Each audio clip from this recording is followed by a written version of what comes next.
Hello. On behalf of the Historical Society of Harford County, welcome to this afternoon's presentation, The Untold History of Belle Vue Farm. I'm Jackie Seneschal, your host for this brown bag lunch. Our guest today is Dr. Leigh Barnes. She is an experienced and award-winning professional historian and educator. Her scholarship interests range from the Civil War to civil rights, focusing on the tenacity and resilience of African Americans who survived and thrived against the odds. In addition, she specializes in developing inclusive museum interpretations and educational curriculum. County residents have profited from her numerous projects in local museums, the Liriodendron, and most recently at Belle Vue Farms, where Dr. Barnes's research helped make the designation of this county property an underground railroad network freedom site. Belle Vue Farm was recently acquired by Harford County in partnership with the Harford Land Trust. The county is conducting research into the history of this site along the banks of the Chesapeake Bay, just south of Havre. Among the stories on this site is its role in the Underground Railroad, and I'm eager to hear more about this chapter. Welcome, Iris, and why don't we get started? Thank you, Jackie. Thank you for having me. I'm excited to be here to tell this untold history.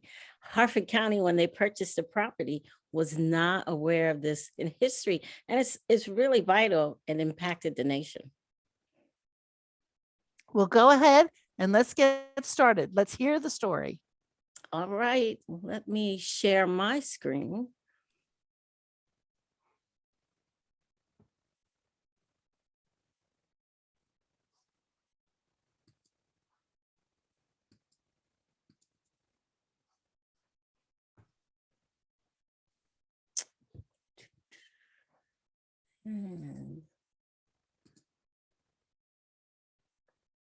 All right, can you see that okay?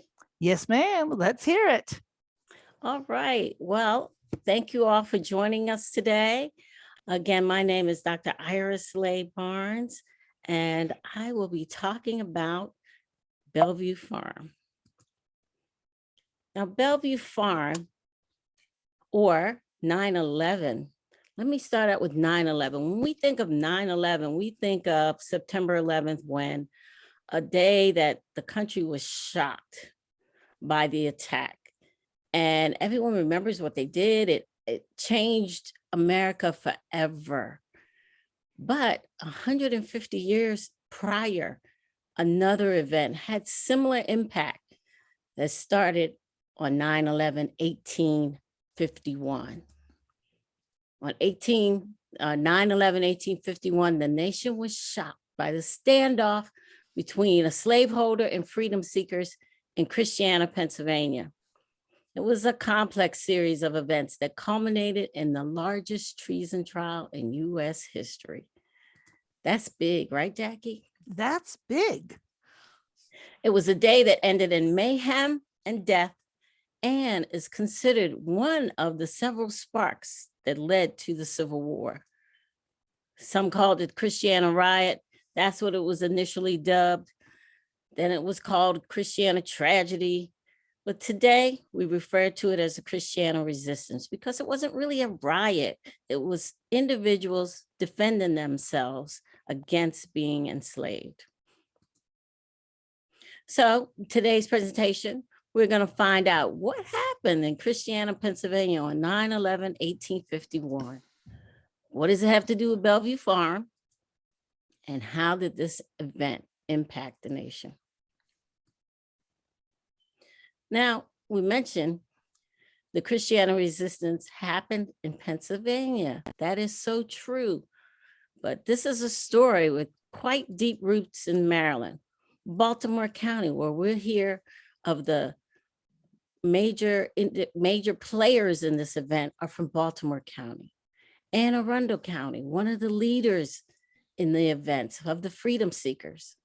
Talbot County, someone who helped the individuals who were charged with treason escape to Canada. And Harford County, that's right, Harford County plays a big role in this event. And our story is going to start with Belle Vue Farm. Now, Jackie mentioned a little bit about it, but here's what it looks like. And this is the rear of the building. Has this nice little sign here. And it's situated on the Oakington Peninsula in Havre, which some people call that area Swan Creek. And so here's the, here it is again, the rear, but it's about 347 acres of property on this land that the county purchased. And it's about 3 miles south of Havre. It's bounded by the Chesapeake Bay and contiguous with 2 other historic sites, Swan Harbor Farm and Oakington Farm. It was purchased by the county as part of its park and recreation system in 2020. And as Jackie mentioned, it was just recently added. I was able to get it on the National Park Service, National Underground Railroad Network to Freedom. It's the 3rd site in the county, and it's called Eliza Parker's Escape Site at Belle Vue Farm. And the Network to Freedom is similar to being on the National Register of Historic Places. Just to give you a little more details about the Network to Freedom, its mission, through collaboration with local, state, and federal entities, as well as individuals and organizations, is to honor, preserve, and promote the history of resistance to enslavement through escape and flight, which continues to inspire people worldwide. Through its mission, the Network to Freedom helps to advance the idea that all human beings embrace the right to self-determination and freedom from oppression. The first site in Harford County is Hayes High House at Harford Community College. That was back in 2015, we got that on there. And then the second, the birthplace of Margaret Morgan at Mill Green Mill. That's up in Street, Maryland. I want to talk a little bit about William Still, the father of the Underground Railroad. You see him over here on the cover of his book. Still documented more than 60 freedom seekers from Harford County. I went through the book and checked, and I know that that was not an exhaustive search, but just from looking at certain names of individuals or places, I was able to get 60 from his book, out of his book. And this seminal book, he started taking notes as people came through the Underground Railroad, and he kept them secret until 1872 when he published his book that told the stories. And it was really his idea to keep these stories not so that people could find their family members to help descendants. And lo and behold, he even helped save his brother. At the time, he didn't know it was his brother, but after they told the stories, it was his brother. So he was reunited with his family as well. But there was another gentleman who was an abolitionist and someone, an Underground Railroad agent, William Whipper, who in Still's book writes about Havre. Yeah, they talk about us back then. And that gives us a sense of the importance of Havre in the Underground Railroad. He writes to him, he says, "You are perfectly cognizant of the fact that after the decision in York, Pennsylvania of the celebrated Prigg case, which also has deep roots in Harford County, but that's another big story for another time, in Pennsylvania to be or was regarded as free territory, which Canada afterwards proved to be, and that the Susquehanna River was the recognized northern boundary of the slaveholding empire." And he said the borough of Columbia, situated on its eastern bank in the county of Lancaster, was the great depot where the fugitives from Virginia and Maryland first landed. Then he goes on to say, previous to that period, the line of fugitive travel was from Baltimore by the way of Havre to Philadelphia, but the difficulty of a safe passage across the river at that place caused the route to be changed to York. So Havre Grace is in the center of this.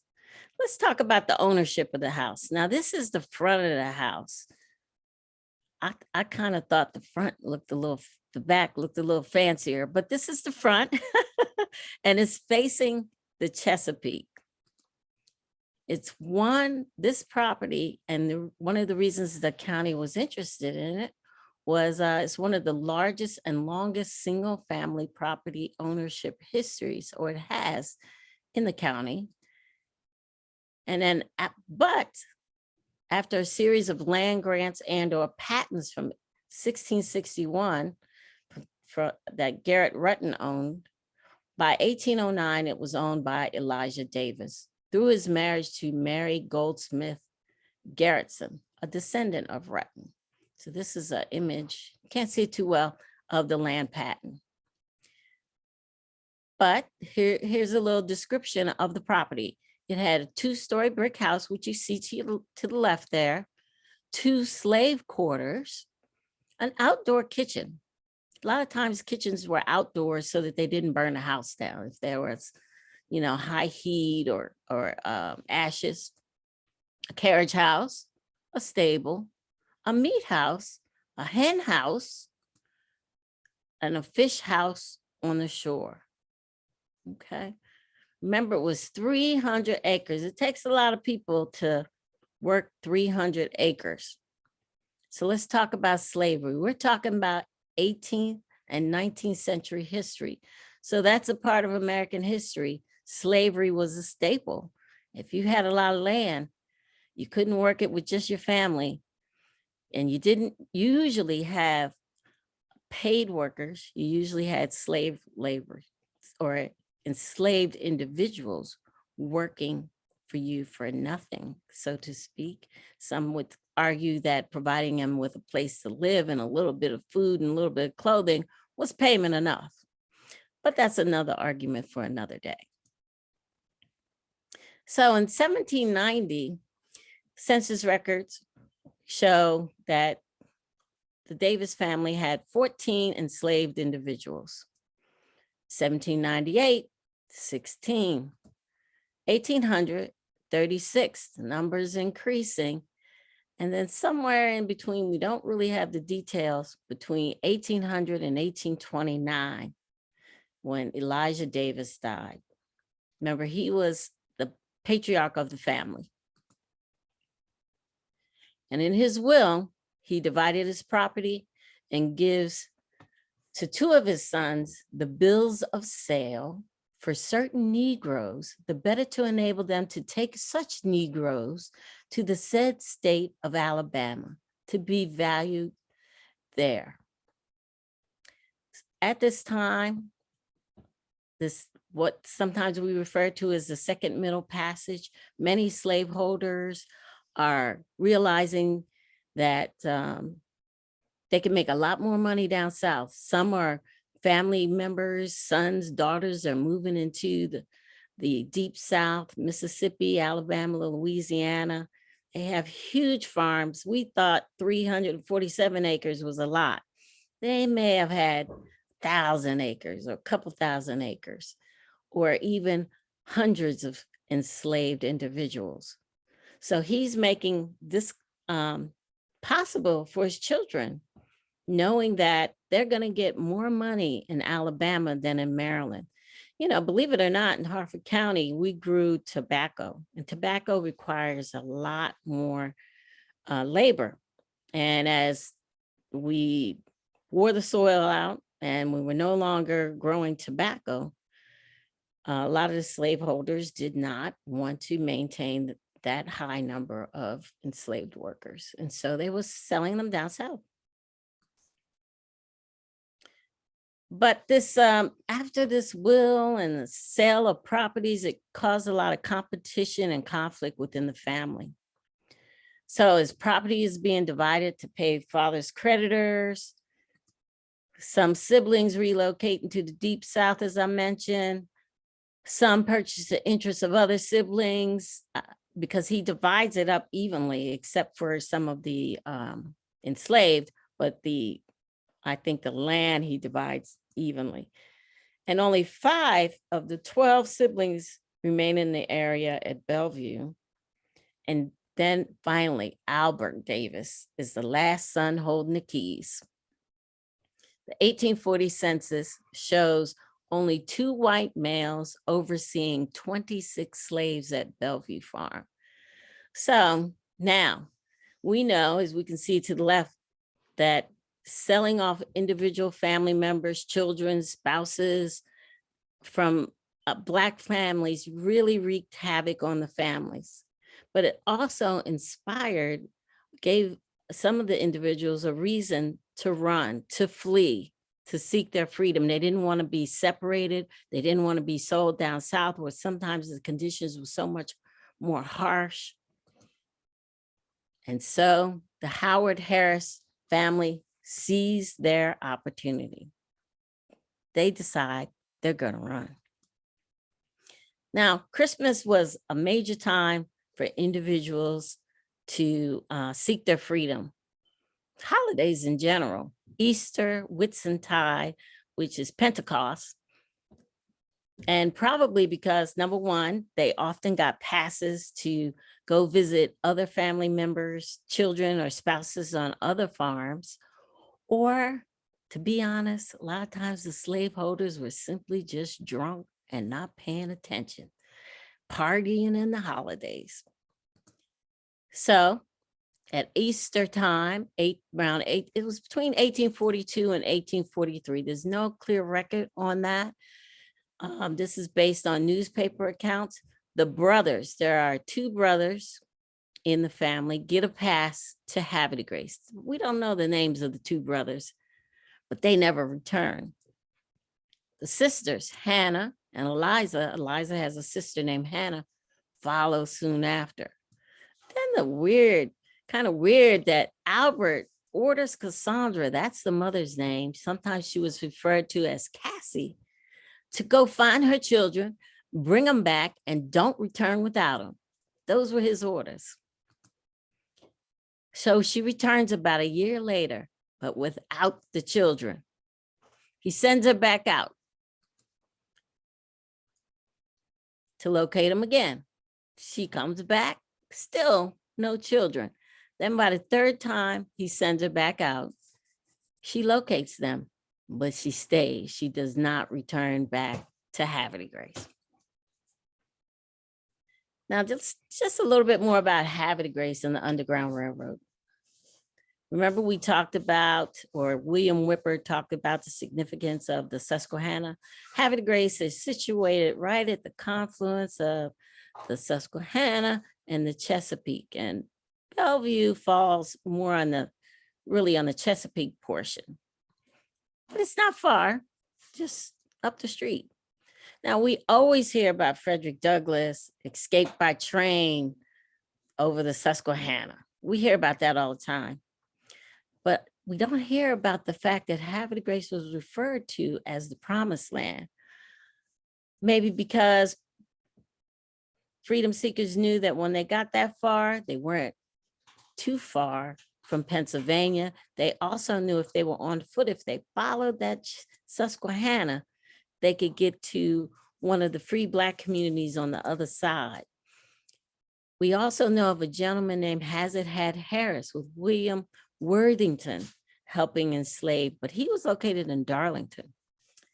And then we know of Daniel Hughes, a lumber merchant from Williamsport, Pennsylvania, who would bring lumber down and help. Once he got to Havre de Grace, he would help enslaved individuals who were trying to gain their freedom. He would hide them on his barge. And then I started wondering about another gentleman named Daniel Ross, who was a Black inventor of improvements of a boat propeller during this same time period. So that meant he was often in the water, right? So he might have, he participated in some political or social groups, what was called the Colored Men's Convention.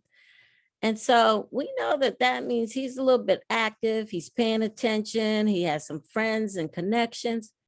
He might have been involved in the Underground Railroad and no one would have noticed because he was always in the water. So we do know that Eliza and Hannah escaped by boat. I remember that fish house on the Chesapeake,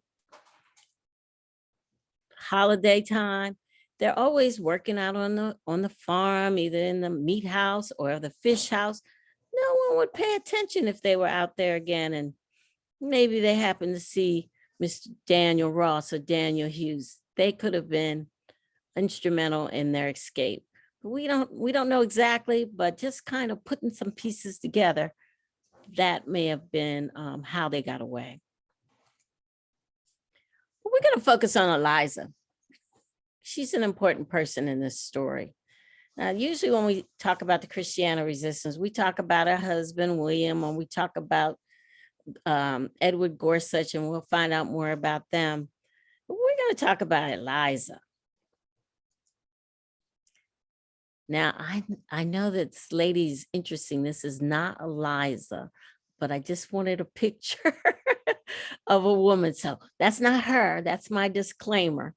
But her full name, and surprisingly, she had 4 names: Eliza Ann Elizabeth Howard.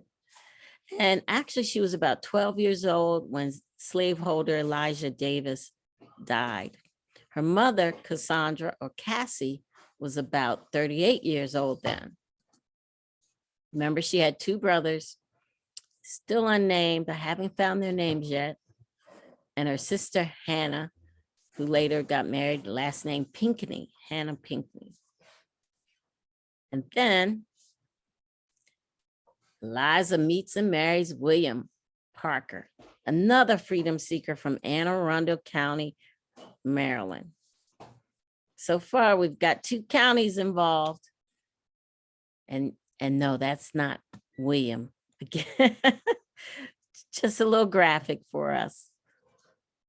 And together, they are involved in what he organizes an informal vigilance or self-defense contingent, where he and his contingents or his group would help individuals who were kidnapped. It was a serious crime that many free African Americans in Pennsylvania and other states were often kidnapped and sold down south. They were worth a lot of money to Southerners.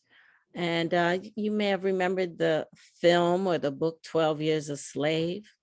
So this is not unusual. It was a serious problem all across the country. So they were protecting and rescuing people, and they were not afraid to use violence if necessary.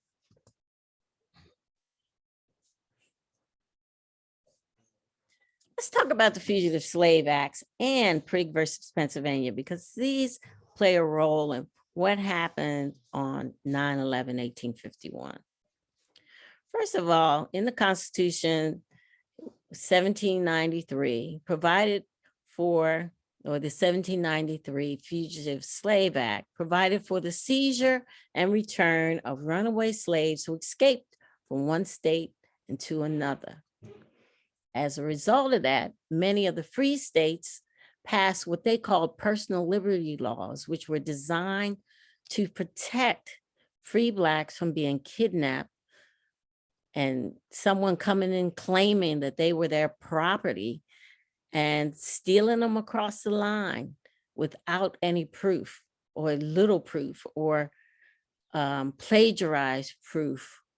And so many states, and Pennsylvania was one of them, that had personal liberty laws. And it required slaveholders who wanted to claim someone as their property to go through a legal verification process before they could do that.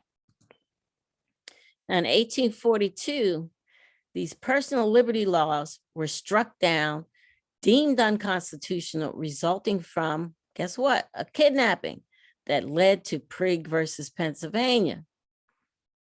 So what did the states do? Well, before we find out what the states do, it was a loophole. The state officials were not required to assist in the rendition process because it was a federal or constitutional matter. So they stopped helping. They didn't help. But states also create new personal liberty laws to defy the Prigg decision.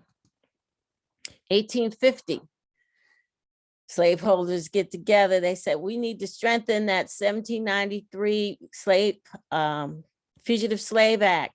So they passed the 1850 Fugitive Slave Act, and that closes the loophole from Prigg.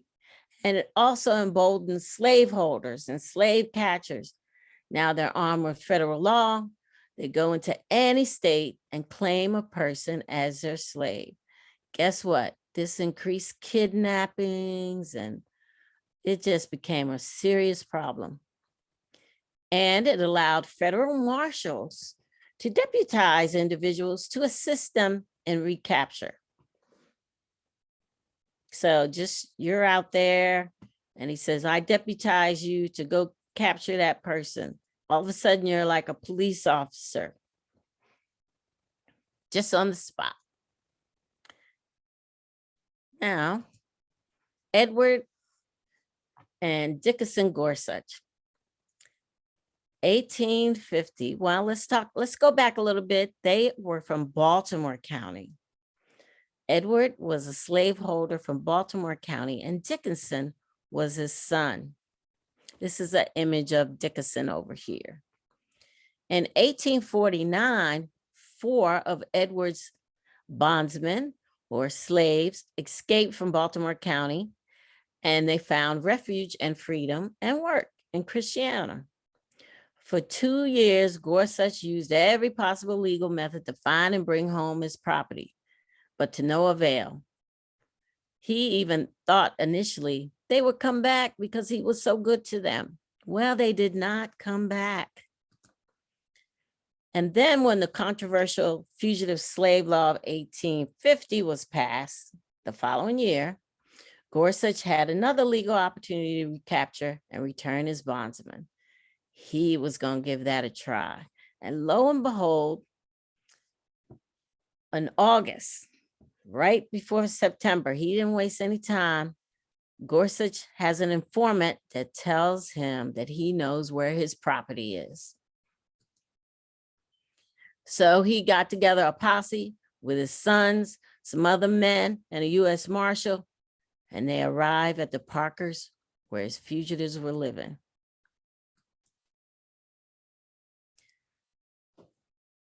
The standoff. So now on September 11th, led by Gorsuch, a posse quietly approached the Parker household in the wee hours of the morning. They were armed with weapons, warrants, and I mentioned the U.S. Marshal because now it's a federal affair.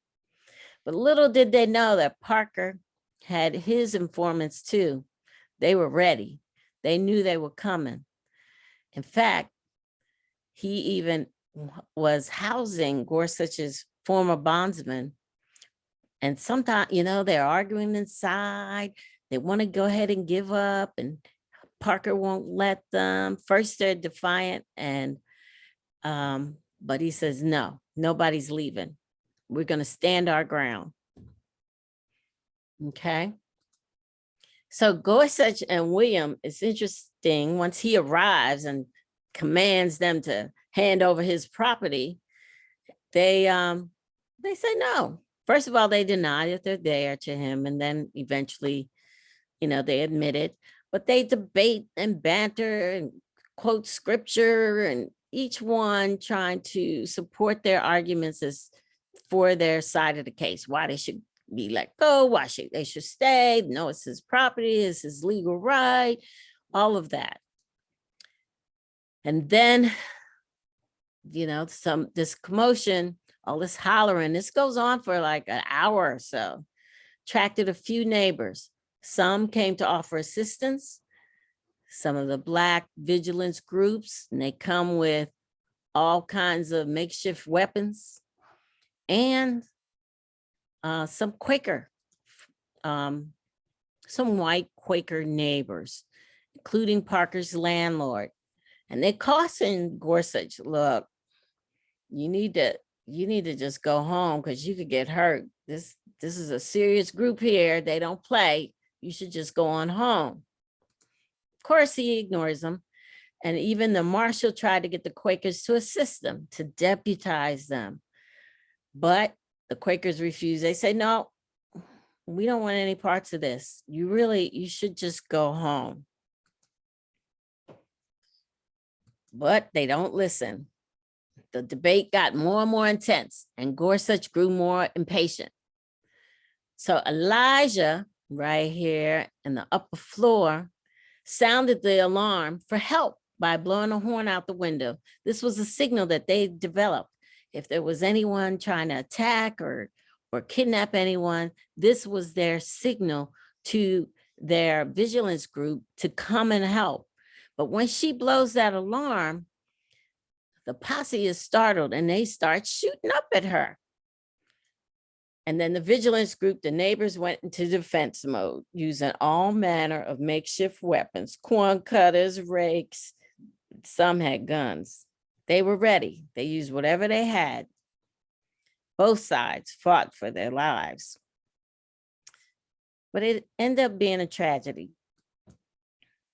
This is a familiar image that was published in William Still's book that we've probably seen over and over and wondered what it was from. It's from that Christiana, he calls it the Christiana tragedy.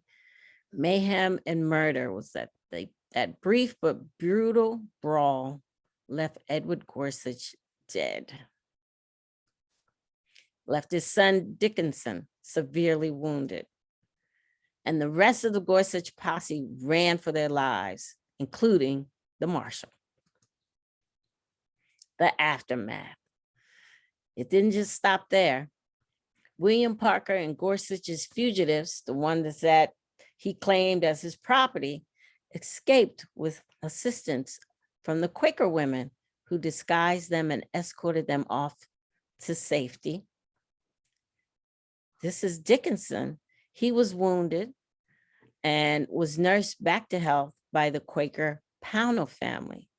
Now, I don't know if any of you saw Who Do You Think You Are? But actress Zooey Deschanel is a descendant to the Pownell family. So they talk about this whole incident on that television show. It's very fascinating. And then enters Frederick Douglass. He assists Parker, along with the other resistors who left Pennsylvania. They stopped at Frederick Douglass's Rochester, New York home on the way to Canada. It turns out that Douglass and Parker had known each other. They met when they were both enslaved in Maryland. That's where you get Talbot County from. And then Douglass, in one of his autobiographies, says, "I could not look upon them as murderers. To me, they were heroic defenders of the just rights of man against man-stealers and murderers. So I fed them and sheltered them in my house." Maryland slaveholders, though, are outraged. They, on September 15, just a couple of days later, 6,000 people gathered in Monument Square in Baltimore to express their outrage. They couldn't believe that this happened, not to one of their own. So, and then they have all these town meetings all over, Moncton, Towson, all over Baltimore County. This is a newspaper clipping, a meeting in Cockeysville. They trying to figure out what to do. How can we protect our property? And then on October 4th, the Baltimore Sun ran this ad for a town meeting. Harford County's own son, famous or infamous, depending on how you want to look at it, John Wilkes Booth, also responds. He actually went to school with Gorsuch's son, Thomas, at the Milton Academy, now called the Milton Inn in Baltimore County. He some historians suggest, based on his comments, that this incident contributed to motivating Booth to kill Lincoln.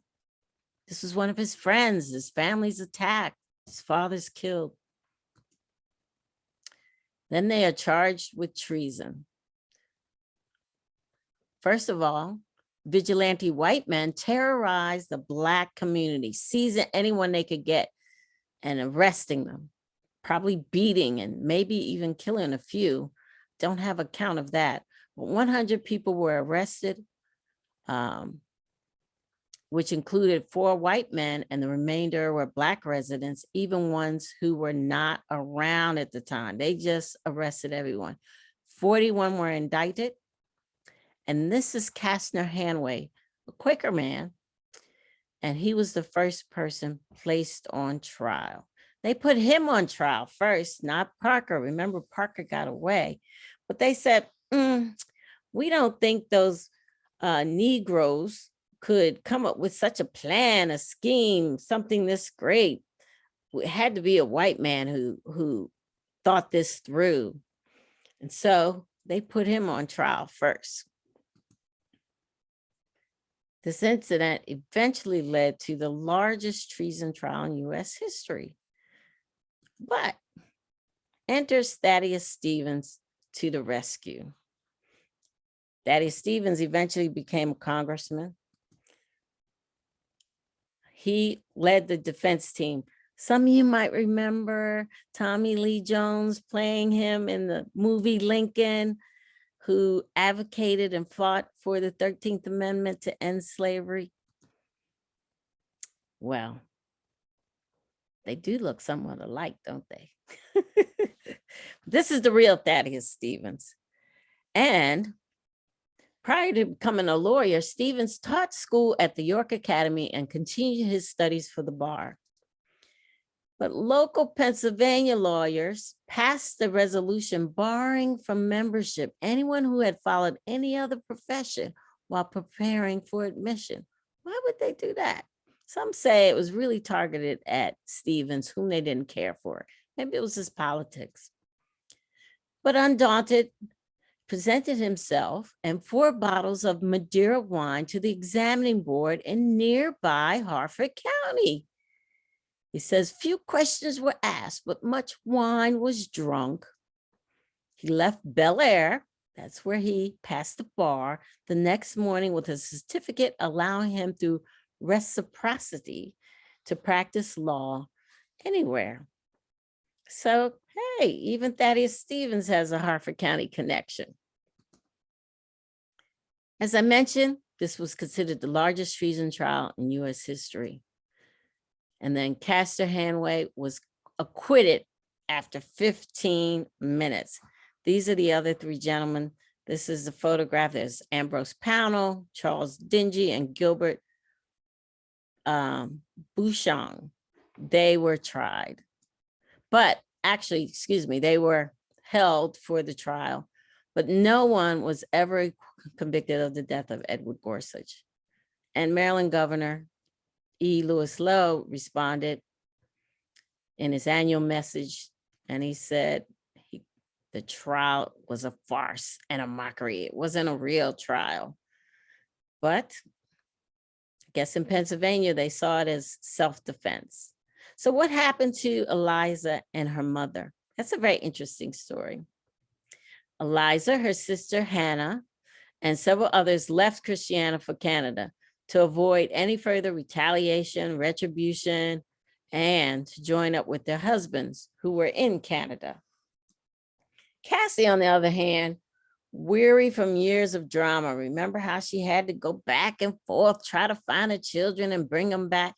Now, I always wondered, now, what slaveholder sends someone out to go find someone and expects them to come back? I'm thinking she was probably what they call superannuated, which means she was, quote unquote, a retired slave.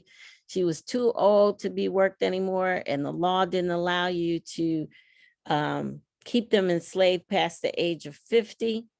And I'm also thinking she might have been like a mother figure to Albert. So they have this relationship because he just tells her to go and he brings him back and he trusts her to do that. I just thought that was, that was an interesting story. And then, so she is weary and she asked for assistance to be returned to Albert Davis's home at Belle Vue Farms. She wants to go back. Now, abolitionists claim that Cassie was coerced. she really didn't want to do that. You guys are talking her into that. And then pro-slavery advocates, they like to use such stories as this to argue that African Americans preferred slavery to freedom. It was a better life. And so I don't think she ever went back. I think she probably ended up in Canada with their children, but I don't really know. But it was interesting that she asked to go back. And then Eliza lived her life out in Canada. This is her gravesite. And William lived in Canada, but it used to be a story that he came down to Lincoln University to give a speech and disappeared. But just recently, and I confirmed this, that he actually ended up in Ohio, married to another woman. And so his gravesite is in Ohio. So that was very interesting. Now today, Christiana Resistance is remembered all across Maryland and various places in Pennsylvania. In Baltimore County, you have the Gorsuch Tavern. That's where Gorsuch and his posse met to discuss their plan. And then in Rowdown Farm in Anne Arundel County, that's also on the Network to Freedom. That's where William Parker had been enslaved. And then if you're traveling in Baltimore, you may have seen Gorsuch Avenue and didn't know that it was named after Edward Gorsuch. And of course, Belle Vue Farm is now added in Harford County. We're adding that to the list. And then most significantly in Christiana, Pennsylvania, you have Zerker's Hotel, which is where they were kept and held while when they were arrested. And I believe Gorsuch was taken there initially after for an autopsy. And they hold an annual celebration up in Christiana. So you can go to some of these sites and visit. And then really significantly, the whole town is proud to proclaim that freedom began here at Christiana, Pennsylvania, and they reference that incident. If you'd like to know more, you can reach me at Hosanna School Museum. That concludes my presentation. I know Jackie has some questions for me though. Well, that was fascinating. And it was a story I didn't know, so I very much appreciate it. I'm trying to think of the questions. You've covered so much. I was going to ask you what other places in Harford County, are there other places in Harford County that might be candidates for the Underground Railroad, but the research hasn't been completed yet? I'm sure there are, because remember I mentioned William Still's book, and he names a lot of places. So if you could just find, one fascinating story, if you think you can locate some records, it's a very rigorous process where you need some solid evidence. It's not like you just have a tunnel and someone says, I think that might have been an Underground Railroad tunnel. You really need to have documentation. And not all the sites are about safe houses or where somebody was harbored. It could be, as in this instance, an escape site, as well as the Hayes High House was an escape site. We had a Sam Archer who had been enslaved there, and he escapes. And William Still writes about his story and his experiences at Hayes High, which was the Archer, Thomas Archer. Make sure I got the name right. He was owned the home at the time. Thomas Archer or Thomas Hayes? Thomas Hayes, that's right. Thomas Hayes, thank you. But Thomas Hayes was a relative of the Archers. Yes. And with the name Sam Archer, that was a hint. Oh, yes. They were related. There was some connection to all of this. So really trying to find those stories that I started out with the big stories, Prigg and Christiana Resistance, where I knew there was lots of documentation, but still even finding the right documentation because it's reviewed by a group of individuals, reviewers, who that change all the time. So they have to vote on it, that you've met all the criteria and providing resources and documenting that this is. So the key with these sites is that they're verifiable. So that's what's important. So I'm sure, if we look and maybe there's some prominent person who an incident occurred, I'll have to think on that. The other thing that struck me as I was listening to you, and you just covered some of it even in your response, is that even over the short time that we've been doing these little podcasts, we're starting to see recurring names and recurring stories. When Judge Carr was telling us stories about the courthouse, he talked about Thaddeus Stevens and how he came to be a member of the bar. Mm-hmm. We did a little tour of Bel Air along in the time of Thomas Hayes when he lived here. I think that was in October or November of 2021. So we're starting to get with this a flavor of sort of the interconnections of the African American community, the Quaker community, the Booth family, all those folks. We've had sessions on the Booth family, more on Junius, the father of John Wilkes, at this stage. But we're starting to see how this comparatively small community sort of all interacted, and in fact, in some pretty significant events in the history of the country. Absolutely. We're one of the original 13 colonies. So you have land ownership. Remember, land grant, that means, or land grant patent, that means receiving free land, hundreds or thousands of acres that now you can develop generational wealth for your families. There's still probably you heard that just 2020, the Davis family finally sells. This is centuries later from the original acquisition, but it was all free land initially. And so a lot of these families, back to what you mentioned about interconnection, they intermarry. They want to keep wealth in the family. You have even within the Thomas Hayes family, his daughter marries her cousin, which is actually his cousin too, which is Stevenson Archer, Pamelia Hayes. And so there's a lot of that going on. And then, you might have somebody, like I said, that has acres and acres. So they have all this land. So to us now, a neighbor might be a few feet away, but for them, a neighbor might be acres or a couple of miles away or a mile away. And so they didn't have fast cars. So everybody knew everybody in the small circumference because travel was different. Land ownership was different. It wasn't like, or today we live in townhouse communities. So every few feet is another house. And so a lot of people if you knew all your neighbors. So.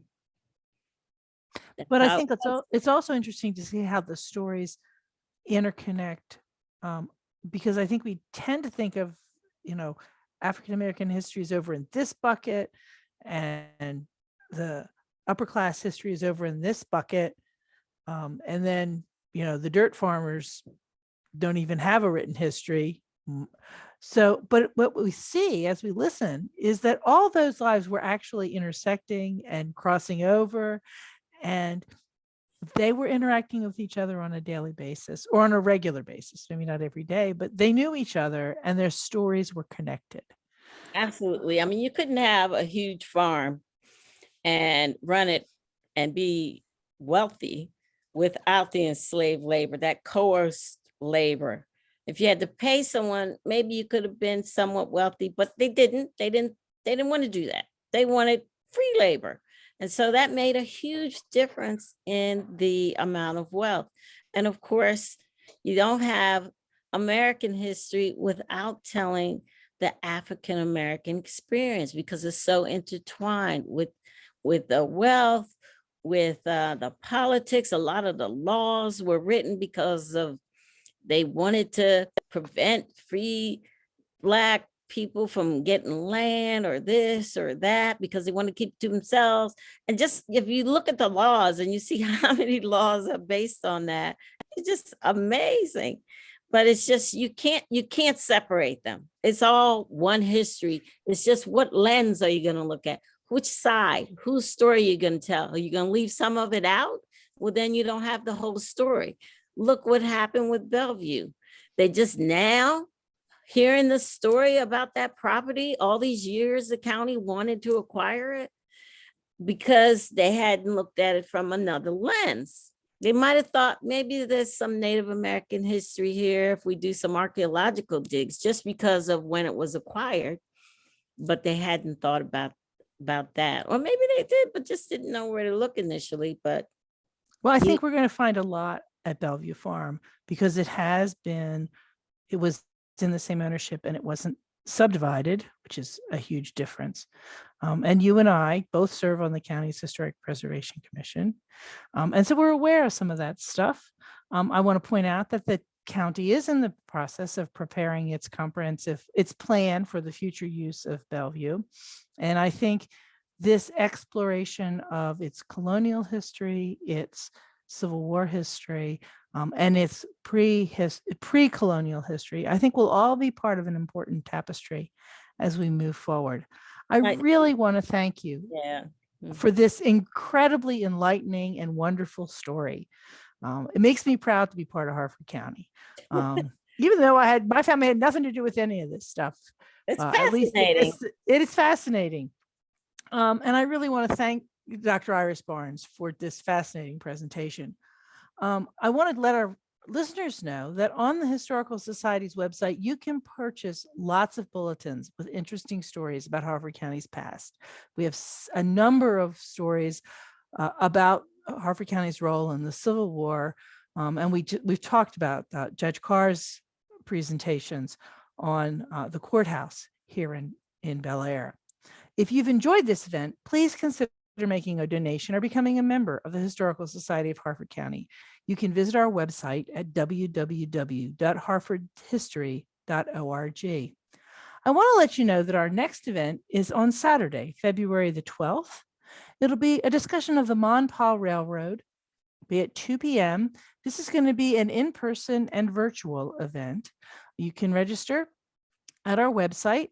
The in-person event will be held at the Veronica Ronnie Chenoweth Activity Center at 1705 Falston Road in Falston. It'll be at 2 p.m. on Saturday, February the 12th. There is a small charge for participating in this event. On March 8th, our next brown bag lunch will be the restoration of the Martha Lewis. That will be held at 12:30 p.m. And that event you can register for on our website, and it is virtual and it is free. Reserve your tickets today. On the website, you'll also find a list of coming events, more about the history of Harford County, and instructions for joining the society. Our web address is www.harfordhistory.org. Thank you, and please join us for future events. Thank you, Jackie, for having me. I appreciate it. Hope to see you all in another event. Thank you again.